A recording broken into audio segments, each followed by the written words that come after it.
don't think I would give any different advice to a female than a male. Okay. And I think the advice that I would give that would be just a couple of basic things. And one is listen to your staff. Really listen to what they have to say. They're the ones who are in the trenches now. You're now kind of out of the trenches, but you need to know what the problems they're dealing with, what if they have misgivings about moving in a particular direction, or they're nervous about, moving to next-gen sequencing or something. Listen to your staff, work with your staff. I think that is really critical to having, a really functioning, productive and happy group of scientists who enjoy coming to work every day. The other piece of advice that I really try to take to heart for myself, and I tell my students,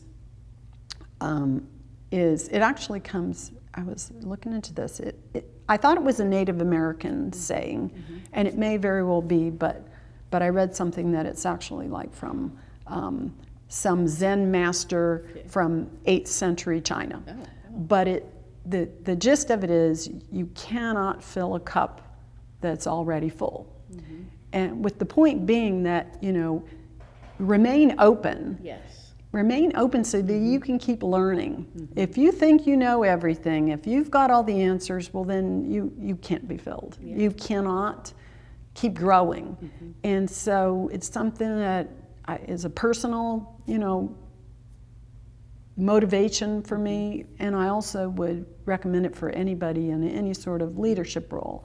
Don't be a full cup. What I've seen a lot, and what I still have challenges with today, is I think it feels straightforward to sort of supervise, or you can take courses about how to manage, but it's very hard to lead. It's hard to get people to want to follow you. And I think the way that I try to go forward with it is to try to lead by example as much as I can. So, if I focus on my work, or if I try to be the best I can be in the technical things, because that's sort of where I am, then the people who work for me will see that and also try to do that, or at least I hope they will.